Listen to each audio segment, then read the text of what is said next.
আসসালামু আলাইকুম ওয়া রাহমাতুল্লাহ। আপনারা ভালো আছেন ভাই? আপনাদের কি পেট ভরা না খালি ভাই?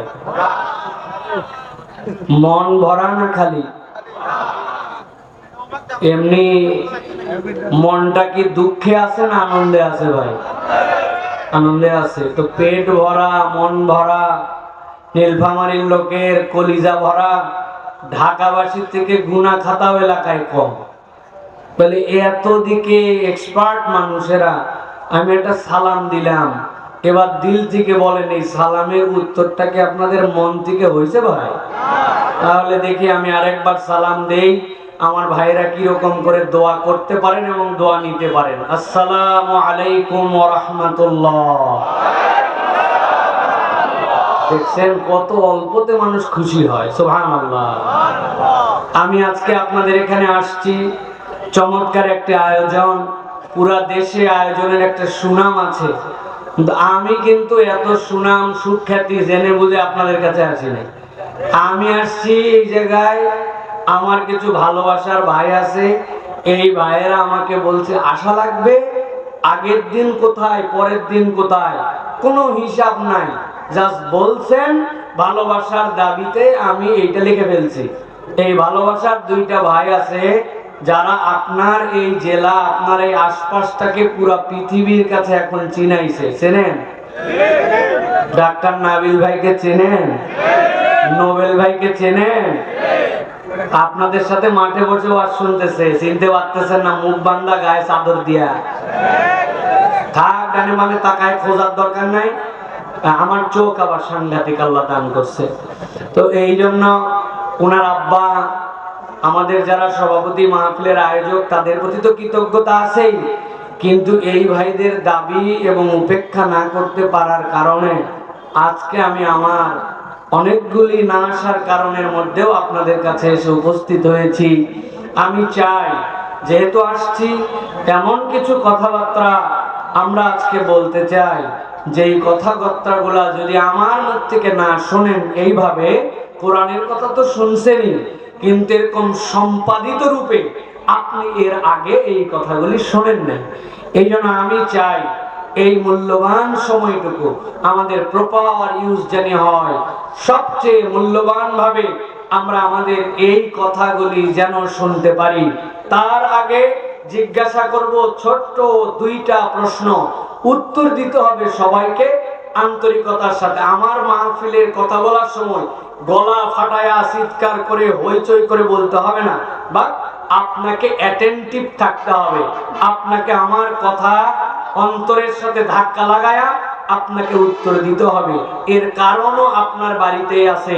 ট্যাপের নিচে যখন বদনা ধরেন, কলের নিচে যখন বোতল ধরেন, আপনি যদি কল একজন ঝুঁকাচ্ছে আর আপনি বোতল ভরানোর সময় গল্প করতেছেন, কলের মুখ কোথায়, বোতলের মুখ কোথায়? বোতল ভরবে তো?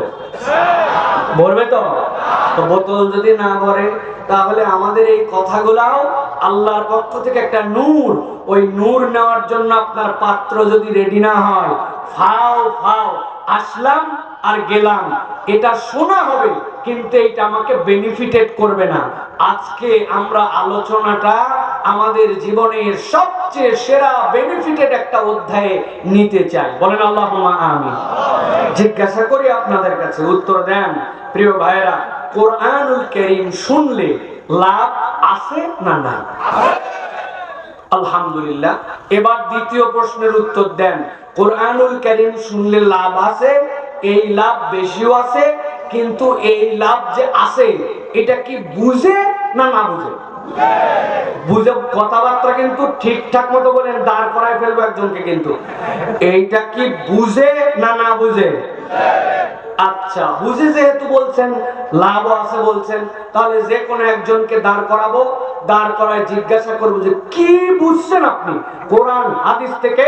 আপনাকে উত্তর দিতে হবে কি বুঝছেন। দেখেন একজন মাথা নামায় ফেলছে, বলছে হুজুর আমি বলিনি, বাঁশের গোড়ায় ছিল, ও মাথা নামায় ফেলছে, কোনো রিস্কে নাই। আগে প্রিয় ভাইরা, আমি আপনাদেরকে বিব্রত করতে চাই না, কিন্তু আপনাদের অ্যাটেনশনের জন্য বললাম, লাভ আছে তো বলি, কিন্তু এই লাভটা আমরা সত্যি সত্যি শুনে গেলাম, এখানে এমন লোক আছে 50-60টা ওয়াজ শুনছে কিন্তু বলতে পারে না, কি লাভ আছে? ঠিক না? আমি আপনাদের কাছে 4টা আয়াত বলবো, ভালো করে 4টা আয়াত। কয়টা? এই 4টা আয়াতের মাধ্যমে আমরা আমাদের বুঝটা প্রথমে ক্লিয়ার করে নিব। তার জন্য শর্ত হচ্ছে ডান হাত এরকম ফাঁকা করে রাখতে হবে আর বাম হাতে প্রস্তুতি রাখতে হবে। এক আয়াত বলবো যখন, এক আয়াতের জন্য একটা করে হাত ধরে ফেলতে হবে, যাতে করে শয়তান ডাইনে বামে আমাকে নড়াতে না পারে। রেডি? কথা বলেন, রেডি? পেছনে যারা আছেন রেডি? চলেন তাহলে। আল্লাহ রাব্বুল আলামিন বলছেন, নবী আপনি আপনার উম্মতকে জানান কোন পর্যন্ত? টিল টু দা কিয়ামা, কিয়ামত পর্যন্ত আপনার উম্মতের কাছে বার্তা পৌঁছায় দেন। আল্লাহ আয়াত অবতীর্ণ করলেন। আল্লাহ বললেন, নবী বলেন, ফাযাক্কির ফাইন্না যিকরা তানফাউল মুমিনিন। আপনি জিকিরটা করেন, আপনি কোরআনের আলোচনাটা করেন, আপনি আপনার মাহফিলের নাম তাফসীর মাহফিল দিতে পারেন, ওয়াজ মাহফিল দিতে পারেন, ইসালে সোয়াব দিতে পারেন, ইসলামী জলসা দিতে পারেন, মহা সম্মেলন দিতে পারেন, কিন্তু আল্লাহ বলছেন যেখানে আল্লাহ এবং তার রাসূলের কথা হবে ওই মাজলিসের নাম নবীজি দিয়ে গেছেন মাজালিসুল যিকির, আল্লাহর স্মরণের মাজলিস। আল্লাহ বললেন, নবী আপনি জানায় দেন, ফাযাক্কির ফাইন্না যিকরা তানফাউল মুমিনিন। আপনি জিকির করেন, আপনি স্মরণ করেন, আমি আল্লাহ গ্যারান্টার হলাম এই জিকিরের দ্বারা আপনার উম্মত বেনিফিটেড হবে। মুফাসসিররা ব্যাখ্যা করছেন, আল্লাহ রাব্বুল আলামিন এই জায়গায় বললেন তানফাউল মুমিনিন। এই যে তানফা, নাফা মানে উপকার, আল্লাহ এই উপকারটাকে আম রাখছেন, খাস করেন নাই, কি উপকার হবে তার জন্য, এইটা বোঝার জন্য। এবার চলেন 2 নম্বর আয়াতে পার হয়। আল্লাহ বলতেছেন, নবী আপনি বলেন, ওয়া মা খালাকতুল জিন্না ওয়াল ইনসা ইল্লা লিয়াবুদুন।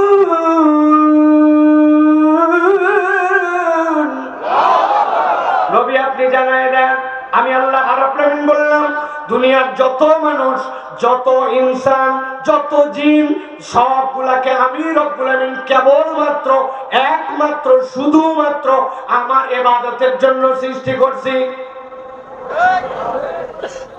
ভালো করে বোঝেন, এই জায়গায় আমার দৃষ্টিভঙ্গির গ্যাপ আছে। বিশেষ করে আমরা যারা কোরআন সুন্নাহ জানি না, তারা আমরা মনে করি আমি আল্লাহর ইবাদত করি, ইবাদত করলে নিশ্চয় আল্লাহর কোনো লাভ হয়, আমি দান করলে আল্লাহর লাভ হয়, আমি রোজা রাখলে আল্লাহর লাভ হয়। যেহেতু আল্লাহ বলছেন ওয়া মা খালাকতুল জিন্না ওয়াল ইনসা ইল্লা লিয়াবুদুন, ইবাদতের জন্য বানানো হয়েছে, তাহলে আমার ইবাদতে আল্লাহর লাভ হয়, না করলে আল্লাহর লস হয়। আহলে সুন্নাত ওয়াল জামাতের আকীদা শুনেন, নবী থেকে আকীদা হচ্ছে দুনিয়ার সব মানুষ যদি আল্লাহর ইবাদত করা বাদ দিয়ে দেয়, আমার আল্লাহর সম্মানের এক চুলো কমে না। আর দুনিয়ার সব মানুষ যদি আল্লাহর ইবাদতে লেগে যায়, আমার আল্লাহর ইজ্জত এক চুলো বাড়ে না। আমার আল্লাহর ইজ্জত আল্লাহর জায়গায় থাকে, কিন্তু আল্লাহ বলছেন জিন আর ইনসানকে কেবল আমার ইবাদতের জন্য বানালাম। 2 নম্বর আয়াত শেষ। চলেন এবার সামনে আগাই। 3 নম্বর আল্লাহ বলতেছেন, নবী জানাই দেন, মা উরিদু মিনহুম মির রিজকি ওয়া মা উরিদু আন ইউতঈমুন।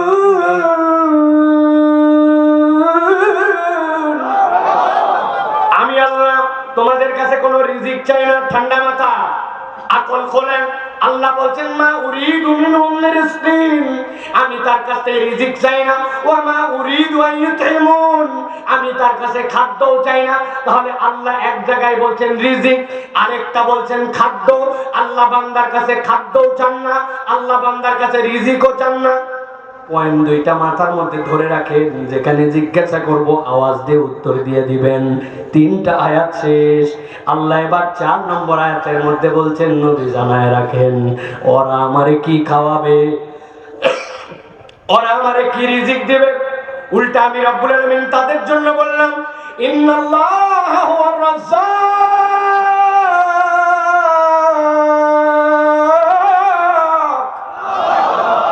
আল্লাহ রাব্বুল আলামিন রাজ্জাক। আল্লাহ বলতেছেন কেমন রাজ্জাক জানো? আল্লাহ বলতেছেন যুল কুওয়াতিল মাতিন, যিনি কারো দিকে মুখাপেক্ষী নন, দুনিয়ার সবাই তার মুখাপেক্ষী। আল্লাহ বলছেন আমি এরকম তোর জন্য রাজ্জাক। আল্লাহু আকবার। চারটা আয়াত বলছে সিধা দিকে, এবার চারটা আয়াত পেছন দিক থেকে সামনে দিকে যাব। কারা কারা নোটগুলা রেডি করছিলেন একটু হিসাব মিলায় নিয়েন, যা বলছি তাই কিন্তু শোনা লাগবে। আল্লাহ বলতেছেন আমি হচ্ছে তোমার জন্য রাজ্জাক। এখন আপনাকে জিজ্ঞাসা করব, উত্তর দেন। আল্লাহ যে আমার জন্য রাজ্জাক, এ বিষয়ে আপনার কোন রকম সন্দেহ আছে? আছে না? দরজা খোলেন, একটু পুরা মোবাইল দিলে কিন্তু ঠিক হয়, কিন্তু দিবে না। সাঁতার যখন লাগে পুরা গ্রামবাসী জানলো দোকান বন্ধ হলো, মোল্লার দোকান বন্ধ হলো। ও একটু মোবাইল দিবে না, গিরিশ দিবে না, খুলবে আল্লাহ এমন শব্দ আছে না। আমাদেরকে মোবাইল নিজে নিজে দেওয়া লাগে, মোবাইল দেওয়া লাগে জায়গায়। তাহলে আল্লাহ তো মোবাইলে হাতটা এবার একটু টান টান করে সোজা করেন। এবার একটু ডানে বামে তাকায় দেখেন কারা কারা ফাঁকি মারতেছে, দেখছেন সবাই? হাত সোজা হয়েছে, পিছনে টানা দেন, বুকটা পিছনে টানা দেন, পিছনে। এবার একটু সোজা করেন, সোজা সোজা। এবার একটু ডানে দেন, এবার একটু বামে দেন, মাশাআল্লাহ। এবার আবার সোজা করেন, নড়াচড়া দেন জোরে জোরে, মাশাআল্লাহ। জোরে জোরে নড়াচড়া দেন, দিছেন। হাত এবার সোজা করেন, সোজা। এবার গলাটা পরিষ্কার দেন। পেছনের লোক ফাঁকি দিচ্ছে খালি। এই বসা, বসা বসা। হাত সোজা করেন, গলা পরিষ্কার দেন। এই খেরের পালার উপর যারা, ওই ডান পাশে একবার গেলে কিলার শেষ করে দিবে একবার। হাত তোলো। সাদা শার্ট পরে বসে আছে এটা, কান মোলা দেন, কান মোলা, হাত তোলো। হাত সোজা করেন, গলা পরিষ্কার দেন। আপনাদের পায়ে এত হিম্মত, এত বড় জায়গা থাকতে আপনারা দাঁড়াই শুনলেন, শোনেন, সমস্যা নাই। কিন্তু ভিতরে এসে বসলে কি সমস্যা আপনার? বড় বড় লোক সব বসে গেছে, আর আপনি কি হয়েছে? আপনার বসলে হয় কি? আচ্ছা করছেন সবাই, গলা পরিষ্কার দেন। এবার বুক বরাবর নেন, এই বরাবর নিছেন। এবার একটা আকাশ বাতাস মুখরিত করে জানান দিতে চাই, আল্লাহর জন্য আমরা একটা তাকবীর দিব, পারবো ইনশাআল্লাহ? কতগুলো ওয়াজ শুনতে আসে, রাস্তায় ঘুরতেছে, বাড়ি বলে আসছে আমরা ওয়াজে যাচ্ছি, মা ওই একবারও ভিতরে ঢোকে নাই, ঠিক আছে না? কপাল পোড়া কয়েকটা দেখলাম আইলের মধ্যে নেমে গেছে, যাই তিন বন্ধু মিলে গোল করছে, আছে না? আবার দেখি নিচতে পানি পড়ে, কি রে, আছে না? নিচতে পানি পড়ে, উপর দিয়ে ধোঁয়া মারে, দেখছেন আপনারা? হ্যাঁ, আমার একটা দুঃখ আছে, বলবো বলবো 100 টাকা করে দিব, অন্তত পক্ষে 200 লোককে দিতে পারবো ইনশাআল্লাহ, 100 টাকা করে, কোনো ব্যাপার না। যদি খালি একটা প্রমাণ দিতে পারে যে হুজুর আমাদের এলাকায় একটা কুত্তা, ওই যে বালুর ঢিপি, ওর মধ্যে একদিন শুয়েছিল কাঠ হয়ে, দেখি কি হুজুর শুয়ে মুতে দিছে, দেখছেন কোনদিন? জীবনেও মুতে নাই। হুজুর বাঘের মতো এরকম করে বসেছিল, ওই কুত্তার আলসামি ছিল, এই জন্য বাঘের মতো বসে সর করে মুতে দিছে, দিছে জীবনে? না না না, কুত্তা যদি অসুস্থ হয় তাও দেখবেন ও গা মোড়ানো উঠে ঠ্যাং উঁচা করে তারপরে মুতে। মানুষ রূপী হওয়ার পরেও, কোন অসুস্থতা না থাকার পরেও রাস্তা ঘাটে যেগুলা দাঁড়ায় মুতে আর উপর দিয়ে ধোঁয়া ছাড়ে, এরা আল্লাহর সৃষ্টি কুত্তার চেয়েও খারাপ। শোনেন, হাত দুটা রেডি করেন, বুক বরাবর নামাই ফেলছেন অনেকে, কথার তালে সব ভুলে গেলে হবে না। আমি যখন বলবো লিল্লাহি তাকবীর, তখন হাত দুটা আসমানের দিকে ছুঁড়ে দিয়ে বলতে হবে আল্লাহু আকবার। পারবেন ইনশাআল্লাহ? রেডি আছেন সবাই? রেডি তো সবাই? আওয়াজ আসতে হবে না জোরে হবে? বাপ দাদার জন্মের কোন আওয়াজ হয় নাই, এরকম একটা আওয়াজ দিতে হবে। পারবেন তো ইনশাআল্লাহ? দিনাজপুরের লোক কিন্তু এটা ফাঁকি মারছিল, আমার চোখের সামনে ভাসতেছে। এইরকম পান পট্টি দিয়ে তাকবীর দেওয়াইছি, মুরব্বী একটা সামনে বসা, আমি বলছি লিল্লাহি তাকবীর, উনি উত্তর দিছে আল্লাহ। ওই দিন বুঝছি ফান দিয়া কাম, এটা দিলের থেকে আসা লাগবে। কি বাবারা, রেডি তো সবাই? বুক বরাবর হাত, গলা থাকলে কি গেলে কি, বাহিরের লোক মনে করছে বিশাল প্যান্ডেল, লোক বোধায় নাই, আর ব্যাক করে এসে দেখে যা লোক সামনে বসার জায়গা নাই, ঠিক না? রেডি আছেন সবাই? দেখে তাকবীর দেন, লিল্লাহি তাকবীর, লিল্লাহি তাকবীর, আল কোরআনের আলো, আল হাদিসের আলো, তোমার নেতা আমার নেতা, তোমার নেতা আমার নেতা, আলেম ওলামা যেখানে, আল্লাহর আইন যেখানে, গান বাজনা যেখানে, হারাম অন্যায় যেখানে, মাদকতা যেখানে, লিল্লাহি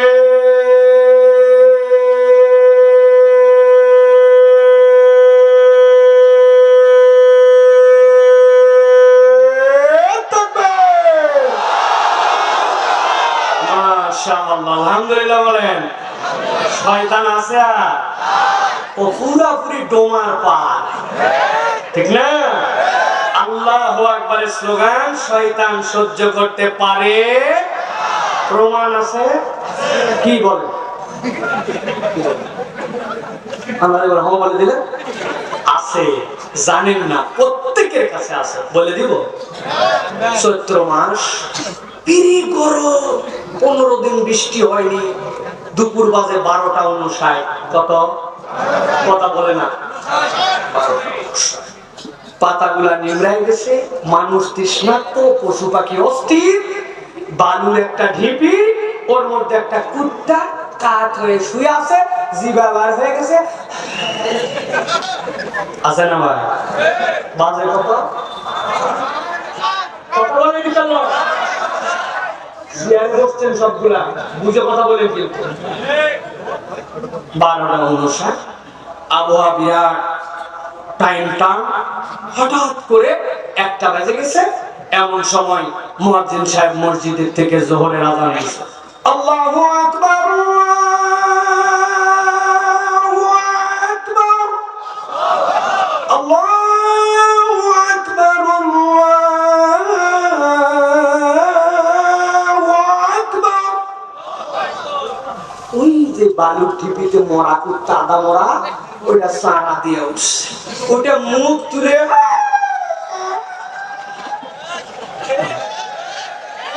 কিরে কুত্তা তুই এতক্ষণ কাজ হয়ে গেছিস, তোর জিহ্বা বাড়া গেছে, আযান শুনে তুই ঠিক না?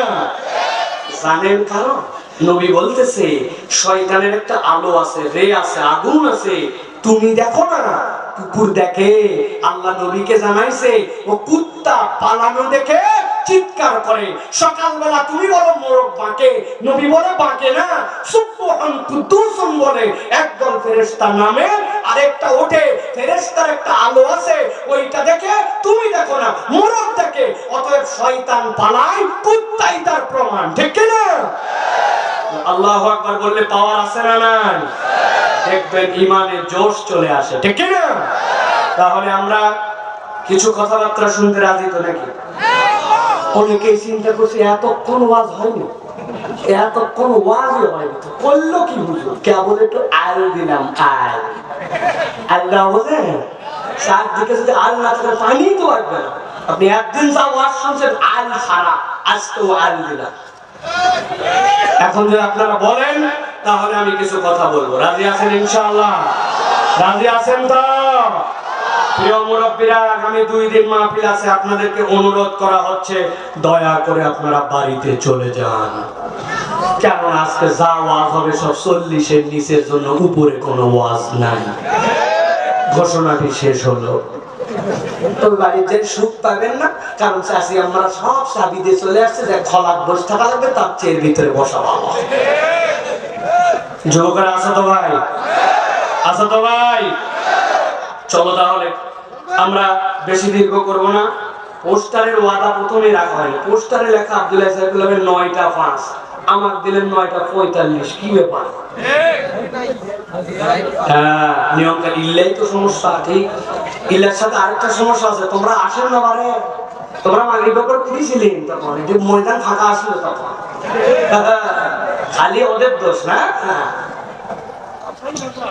চলেন আমরা কোরআনের মধ্যে ঢুকবো, বিতাড়িত শয়তান থেকে আশ্রয় প্রার্থনা করে সমস্যায় আমরা কোরআনে প্রবেশ করব। একটা জবান বন্ধ রাখবেন না, ঠান্ডা মাথায় আস্তে ধীরে আমরা সকলে কোরআনে প্রবেশ করি। সকলে আমার সাথে পড়েন, আউযু বিল্লাহি মিনাশ শাইতানির রাজীম, বিসমিল্লাহির রাহমানির রাহিম।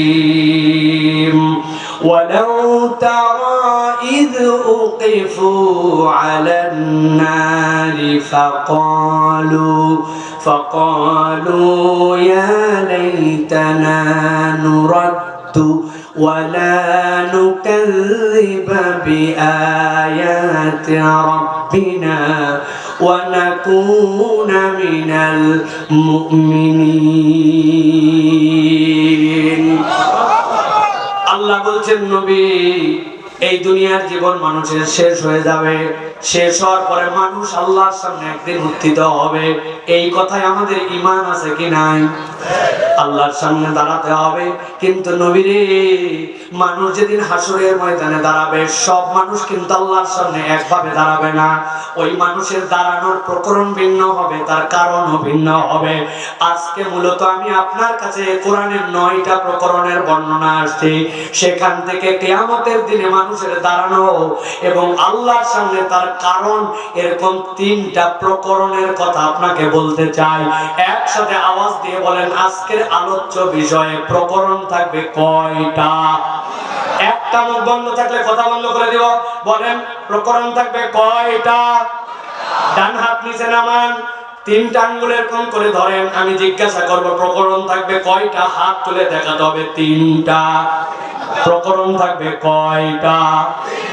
হলো না, সবাই একসাথে বলেন, কয়টা? আরেকবার, কয়টা? কারণ আছে এটা বলার। আগামীকালকে আপনি বাজারের মধ্যে যাবেন, যাওয়ার পরে বলবেন, নাবিল আর নোবেল 2 ভাই মিলে এবার একটা বক্তা আনছিল, ফাটাফাটি। একজন বলছে, আমরা তো ওয়াজে ছিলাম না, কি ফাটালো বক্তা? বলে, তা বলতে পারবো না, কিন্তু ফাটাছে। হাসলেন যারা। গত বছর মাহফিল হয়েছে, 12তম মাহফিল। ওই মাহফিলে প্রধান বক্তা কি ওয়াজ করে গিয়েছিল? সাবজেক্ট কি ছিল? টপিক কি ছিল? বলেন একজন, 2 জন, 3 জন। আরে আমি হামদার নাম শুনতে চাইছি নাকি? ব্যাককম আমিও জানি হামদা আসছিল কত। কি বলছিল মনে নাই আমার। 1 জন 2 জনের মনে থাকলে সেগুলা কেমন চিন্তা করে মনে করতেছে। কারণ গল্প করছি, ওয়াজ শুনছি, চলে গেছে। আমি আপনার কাছে পায়ে হাত দিয়ে অনুরোধ করতে চাই, আজকের ওয়াজ গল্প নয়। এই ওয়াজের আগামীকালকের থেকে আপনি বক্তা। এইটা আপনাকে মনে রেখে বাকি জীবন আপনাকে এর উপরে থাকা লাগবে। এবার তাহলে বলেন, আজকের আলোচ্য বিষয়ে কিয়ামতের কয়টা প্রকরণের আলোচনা হবে? কয়টা? চলেন এবার ঢুকে যাই ভিতরে, সময় সংক্ষেপ। আল্লাহ বলছেন, আমার হাবিব, যখন ইসলাম আপনাকে দেওয়া হলো, মুসলমানদের উপর যে অত্যাচার শুরু হলো, আপনি দেখছেন, আপনাকে আল্লাহ বলেছেন আপনার দিলটা বড় নরম। নবীকে বলছেন, হারিসুন আলাইকুম বিল মুমিনিনা রাউফুর রহিম। নবী আমার নরম। কিন্তু দেখলেন সুমাইয়ার পরিবারের প্রতি কি অত্যাচার। স্বামী ঈমান আনছে, ওই বাচ্চা ঈমান আনছে, স্ত্রী ঈমান আনছে। আবু জেহেল ডাকতে সামনে আনছে, ঈমান আনলি কেন? বলছে, তোর বাপের খাই ঈমান আনছি নাকি? এইরকম হিম্মত করে উত্তরের আগে কেউ দিতে পারে নাই। আবু জেহেল বলছে, কথা সামলায় বল, তোর ঈমান আনার কারণ মুহাম্মদ দেখতে সুন্দর, তুই নারী হিসাবে তার প্রতি লোভী হিসাবে ঈমান আনছিস। সাথে সাথে সুমাইয়া রাদিয়াল্লাহু তাআলা উত্তর দিয়েছেন, তোর মতো আর তোর মায়ের মতো আমার চরিত্র লুচ্চার চরিত্র না। আল্লাহু আকবার। হাতের মধ্যে বর্ষা ছিল, ইতিহাস সাক্ষ্য দিচ্ছে। আর রাহিকুল মাকতুম খুলে দেখবেন, বর্ষা নিক্ষেপ করে দিছে। সুমাইয়া রাদিয়াল্লাহু তাআলা লজ্জাস্থান ভেদ করে যে ইসলামের ইতিহাসে প্রথম শহীদ হয়েছেন সুমাইয়া। হযরতে খাব্বাবের কষ্ট আপনি জানেন, খুবাইবের কষ্ট জানেন, বেলাল রাদিয়াল্লাহু তাআলার কষ্ট কে জানে না? আল্লাহ বলছেন নবী এইগুলো আপনি দেখছেন, কিন্তু হাসরের দিনে আপনি একটা ভিন্ন চিত্র দেখতে পাবেন। আপনাকে মাকামে মাহমুদে বসায় দেওয়া হবে, আপনি দেখবেন আপনার সামনে একদল উঠতেছে। কারা তারা? আল্লাহ বলছেন ওয়ালাউ তারা ইযুকিফু আলান নার ফাকালু ইয়া লাইতানা নুরাদ্দু ওয়া লা নুকাযযিবা বিআয়াতি রাব্বিনা।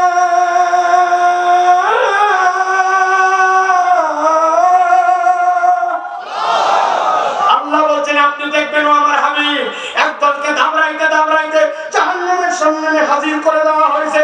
যেই না তারা জাহান্নামের সামনে হাজির হবে, আপনি দেখবেন সবাই মিলে চিৎকার করে বলতেছে ফাকালু, সবাই মিলে বলছে ইয়া লাইতানা, আমাদের বড় আফসোস। কি জন্য তোদের আফসোস?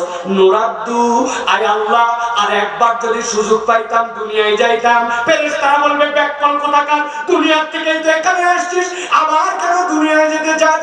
সাথে সাথে তারা দুইটা কথা বলবে, ওয়ালা নুকাযযিবা বিআয়াতি রাব্বিনা, এবার যদি দুনিয়ায় যাই তোমার আয়াত অস্বীকার করব না। আর দুই নম্বর ওয়া নাকুনা মিনাল মুমিনিন, আমরা এবার পাক্কা ঈমানদার হয়ে তারপরে আমরা ফেরত আসব। এই জন্য আমরা একটু দুনিয়ায় ফেরত যেতে চাই। বুঝে থাকলে বলেন ভাই, জানি আপনি জানেন উত্তর, তাও জিজ্ঞাসা করি, হাসরের ময়দানে যাওয়ার পরে দ্বিতীয়বার কি দুনিয়ায় ফেরত আসার সুযোগ থাকবে? আসতে চাই কেন? এক নম্বরে আমরা তোমার আয়াত আর অস্বীকার করব না, জিজ্ঞাসা করব আমরা কি দুনিয়াতে যারা আছি এখানে বসে আছি আল্লাহর কোন আয়াত অস্বীকার করি?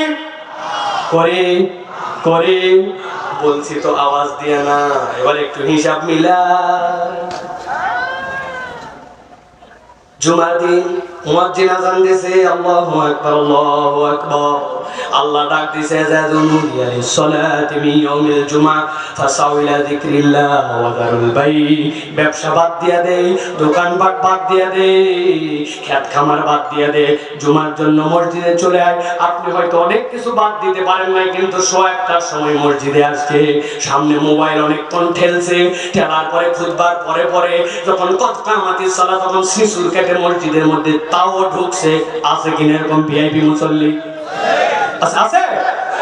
মসজিদে ঢুকছে, জুমার নামাজ শেষ করছে, কিন্তু জিজ্ঞাসা যে আল্লাহর ডাকে আপনি জুমায় আসলেন, ওই আল্লাহ তো আসরের সময় মুয়াজ্জিনকে দিয়ে ডাক দেওয়া হলো হাইয়া আলাস সালাত হাইয়া আলাল ফালাহ বলে মাগরিব হলো। আপনি আল্লাহর ডাকে জুম্মা পড়তে আসলেন, আল্লাহর আয়াত স্বীকার করে নিলেন, কিন্তু ওয়াক্তের নামাজ যে পড়লেন না, আসরে যে নাই, মাগরিবে নাই, তাহলে ওইটাও তো আল্লাহর আয়াত ছিল। ওই আল্লাহর আয়াত যে মানলেন না, এখন বুঝে থাকলে বলেন আপনি কি 100% আল্লাহর আয়াত মান্যকারী না সুযোগ বুঝে ফাঁকিবাজ? আমার রব্বুল আলামিন বলতেছেন ওই মানুষগুলো রব্বুল আলামিনের সামনে হাজির, তারপরে তারা বলতে শুরু করবে না কুনা মিনাল মুমিনিন, আল্লাহ একবার দুনিয়ায় ফেরত পাঠাও, এবার আমরা পূর্ণ ঈমান আনবো। কোন জায়গায় গ্যাপ রেখে গেছিলি তুই, যার কারণে তুই পূর্ণ ঈমান আনতে যাচ্ছিস? তোর গ্যাপ কোন জায়গায়? গ্যাপ বলে দিব দুই একটা, রাগ করবেন না তো, ভালো করে বুঝেন। ও ভাই, নামাজ লাগবে, রোজা কি বলেন, হজ জীবনে একবার করা উচিত, যাকাত দেই তো মাঝে মাঝে হিসাব কিতাব করে দেয়। ওই লোক নামাজ রোজা হজ যাকাত মোটামুটি দেয় এবং স্বীকার করে, কিন্তু তার কাছে যেই না বলবেন এই দেশের টাকা যারা বিদেশে পাচার করলো, দেশের ব্যাংক যারা হাওয়া করে দিল, রাস্তার খোয়াবালি খাইয়ে ফেললো, যেই জায়গায় মোটা মোটা রড দেওয়ার কথা ছিল ওই জায়গায় মোটা মোটা আপনি এখনো ব্যাক ডেটেড আছেন, বাঁশ দেয় নাই কাবালি দিছে আর কঞ্চি দিছে আর ভিতরে। যারা এই কাম করলো ওদেরকে যদি ধরা যায় আগামীতে, তাহলে প্যানাল কোড ইসলামের ওই অনুযায়ী চোরের বিচার হবে, ওই অনুযায়ী ডাকাতের বিচার হবে। কোন মেয়েকে যদি অপমান করা হয় তাহলে ওই মেয়ের অপমানের বিচারটা আল্লাহর শরিয়া অনুযায়ী হোক। নিচের ইউনিয়ন পরিষদ থেকে সংসদ পর্যন্ত আল্লাহর দেওয়া নির্দেশনায় চলুক। এই কথা শোনা মাত্র ওই লোকের ভিতরে আগুন জ্বলে যায়, সাইফুল্লাহ ভাই তো রাজনৈতিক বক্তা না, উনি কি রাজনীতির কথা বলেন? আছে না? ভালো করে বুঝেন, ঠান্ডা মাথায় বুঝেন, বিচ্ছিন্ন দু একটা উদাহরণ দিয়া আপনি ভুল বুঝ জনগণকে দিয়েন না। জনগণ সচেতন হয়েছে, আপনাদের আইওয়াস আর গেলে না। আল্লাহ রাব্বুল বলছেন, ওই মানুষ আল্লাহর কাছে বলতে শুরু করবে, রব্বানা বুসরনা ওয়া সামি'না ফারজি'না না'মাল সালিহান ইন্না মুকিনুন। আল্লাহ, আমরা দেখে ফেলছি ওই যে জাহান্নাম। রব্বানা বুসরনা ওয়া সামি'না, জাহান্নামের গর্জন আমার কানের মধ্যে চলে আসছে। আল্লাহ ফারজি'না, আমাদের আর কোনো আবেদন নাই, একবার আমাদেরকে দুনিয়ায় ফেরত পাঠাও। কেন দুনিয়ায় যাবে? দুনিয়ায় কেন যাবে? দুনিয়ার থেকেই তো আসে না আমাল সালিহা, এবার খালি যাই পাক্কা পাক্কা ভালো কাজ করবো, ওয়া নাকুনা মিনাল মুমিনিন, পাক্কা পাক্কা ঈমানদার হয়ে আসবো। চান্স থাকবে তো? বুঝে বলেন, থাকবে তো? জীবনে একটা সিদ্ধান্ত একবারই, এই জন্য হিসাব করে আল্লাহর জন্য ডেডিকেটেড হতে হবে, আল্লাহর জন্য নিজেকে উৎসর্গিত হতে হবে। মাতব্বরি করে, পণ্ডিতি করে কখনো আল্লাহর বিধানের উপরে কথা বলা যাবে না। বহুত লোক আছে দেখবেন এত বড় দাড়িওয়ালা, কিন্তু এমন কাজ করছে ও আল্লাহর বিধান ডিঙ্গায়া চলে যায়। চাচা 1000 টাকা দে তো বাপ। বললাম হাতে টাকা নাই, বড় বিপদে, বাচ্চা অসুস্থ, ডাক্তার দেখাবো, 1000 টাকা। বললাম হাতে টাকা নাই। চাচা তোমার কাছে না বুঝে আমি আসি নাই। কি বুঝে আসছিস? কি বার? সোমবার। 1000 টাকা দাও, আগামী শুক্রবার 1250 টাকা রিটার্ন। ব্যাকল কোথাকার মানুষ হাতের টাকা নিয়ে ঘুরে নাকি চল বাড়ি নিয়ে চলে গেছে। যাওয়ার পরে 1000 টাকা হাতে ধরাই দিয়েছে, দিয়ে বলছে যা করবি তাড়াতাড়ি কর, লাগলে আরো বল। তোর শাশি আম্মাও বসে নাই, ওইও বাড়িতেই কারবার করতেছে। তবে যা করবি তাড়াতাড়ি কর। ছোট দিনের বেলা মাগরিবের আযান হচ্ছে, আমি জামাত ধর্ম, আসরের নামাজ পড়ে আসি, মাগরিবের জামাত ধরতে যায়। এত বড় দাড়িওয়ালা ইসলাম পছন্দ করে, দাদনে টাকা লাগায়, সুদের কারবার করে, এরকম মুনাফিক মার্কা মুসলমান আছে না না?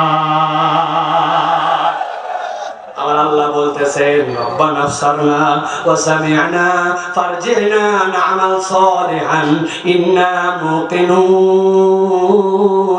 আল্লাহ বুঝি নাই আগের বার হুজুররা এত বুঝাইছে, এত ইসলামের কথা বলছে, কিন্তু আমি বুঝি নাই। একবার খালি আমাকে সুযোগ দাও, এইবার যাওয়ার পরে আমি 100% আওয়াজ দিয়ে বলেন ভাই, একবার যদি এই দেহ ঘড়ি থেকে আপনার রূহ বের হয়ে যায়, আপনার কিয়ামত শুরু হয়ে গেছে। ওই কবর থেকে আল্লাহর কাছে থেকে কি আবার দ্বিতীয়বার ফেরত আসার চান্স পাওয়া যাবে? বুঝে চলেন। তাহলে এই জায়গায় 3টা পয়েন্ট পেলাম। 1 নম্বরে আল্লাহ আয়াত অস্বীকার করছে, বুঝে না বুঝে। 2 নম্বরে ঈমান মজবুত করে নাই। 3 নম্বরে দুনিয়াতে তার জন্য নেক আমল নাই। কিনা ধানাই পানাই করতে পার হয়ে গেছে।